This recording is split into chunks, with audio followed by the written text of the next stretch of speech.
You've probably heard that enjoying the present moment is the key to happiness. But what if life is a lot tougher than that? What if you're struggling with pain, illness, or just the overwhelming chaos of life? Is mindfulness and enjoying life only available to select few? Or is there a way for everyone to experience happiness? Let me show you how you can enjoy being here, even if your circumstances are challenging. The first thing we need to look at is something that everyone seems to do when they're trying to find their new practice. It seems to be something that we have deep inside of us, that when we come up with a new way of practicing and then actually enjoying being alive, we tend to look for excuses as to why that wouldn't work for me or for anyone. And if it doesn't work in this extreme circumstance, then, well, it couldn't work for me. So when people look at, okay, enjoy your senses, enjoy being here, enjoy just feeling the sheer joy of being alive, then people say, well, what if you were trapped in a dungeon and you couldn't get out? Or what if you have some rare genetical disease that makes that you have pain all the time? Or what if all these extreme circumstances that for 99.999% of people that look at these videos, that's not their reality. I mean, there are people who go through this and then, well, they have to look at that. But for you, you don't need to make your life more difficult than it already is. Just deal with the problems you have and try to solve those. Not even solve those problems, but solve how to face those problems and still be happy despite your circumstances not being what you want them to be. So the first thing is to really focus on your life, the situation you're in. There's no need to involve the rest of the world and all the problems that the world has, because if you would, well, then it would be impossible to ever feel happy, because there is so much misery happening in the world. But there's also so much joy and happiness that is constantly happening. It's just that our TV and news and media and everything tends to focus on the sad parts. Once you've narrowed down your focus to just your life, in other words, just leave the life of other people who are struggling, that's fine. You can help them, but don't make your life worse than it is just because other people are having a hard time. The second part, to really enjoying being here, to feeling how wonderful it is to experience life. Again, we're not looking at the story of your life, but the experience of your life, which are two completely different things. And the second most important part to doing this, or maybe even the first important part, is to focus on what it feels like to experience being in time. And this is such a diffuse way, and people keep on saying, oh, be in the present moment. And it's a very vague way of saying just be here and don't wander off in your mind into the future or the past. But there is something much more tangible to that most people miss. You see, when we experience time, we tend to feel like I am here now. But then there's the past and the future, and they both feel real. I'm not talking about your mind making a concept of the past and future and that they are real. I'm talking about what it actually feels like to experience time. And we can feel like we're dragged out into the future, or we're dragged out into the past. So we have these connections that make us distort or push or pull towards the past. This thing happened yesterday, so I'm still distorting towards that. I'm not actually experiencing now. I'm experiencing the story of what I perceive to be me that happened yesterday. And I'm not saying that's not true. That most certainly did happen, unless you have problems with your memory and you're misinterpreting what happened. But it's not actually real now. The only thing that is real now is now, like what you're experiencing now.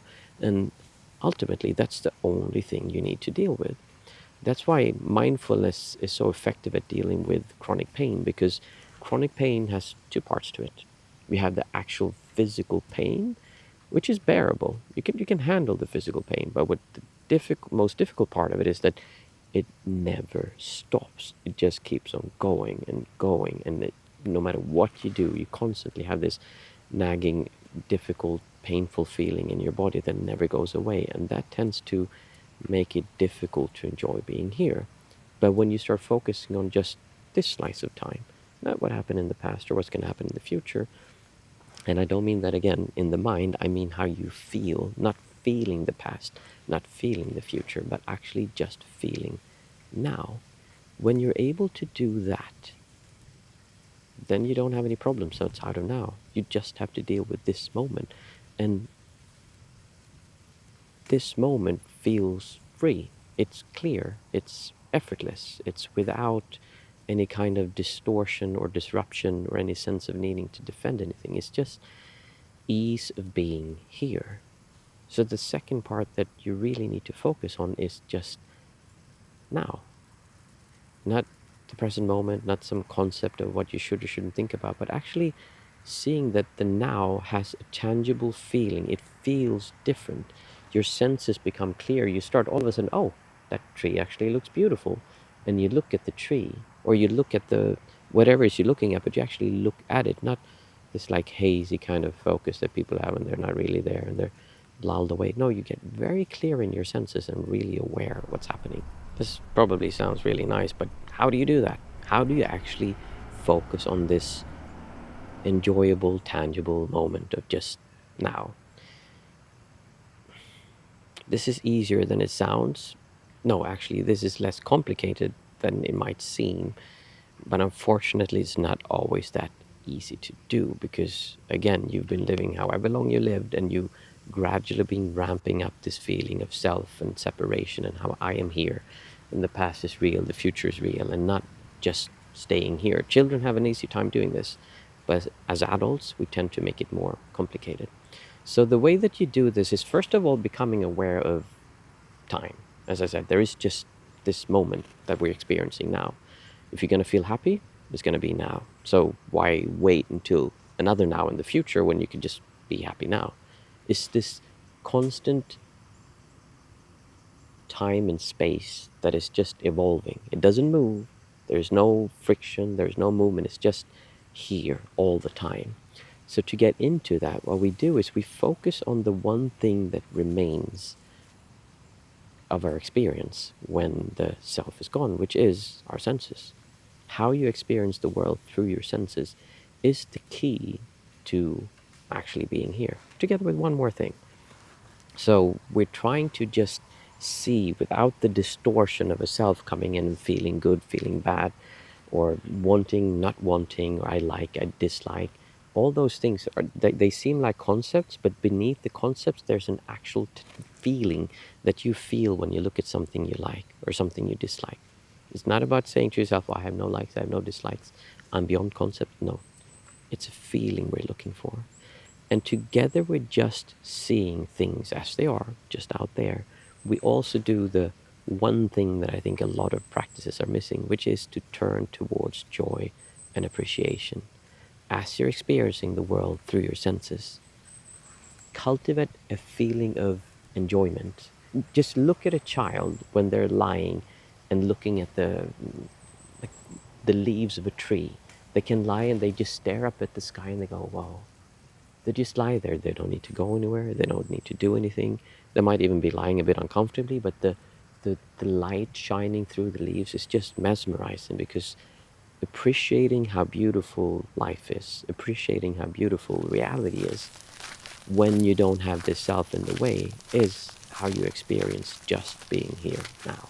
We're not trying to make excuses or explaining away our problems or denying them or pushing them down or positive thinking saying like, oh, it's going to be better later. No, we're trying to really fully experience life. When there's a difficult feeling, we don't hide from it.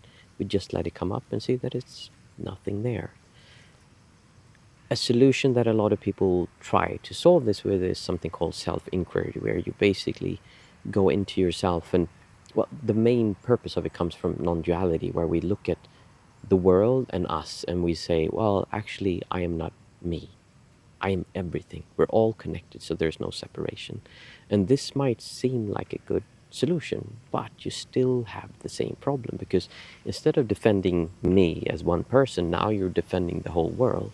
And when someone else suffers or has distortion, you're now distorting yourself as well. So you're jumping out of this experience of just being here.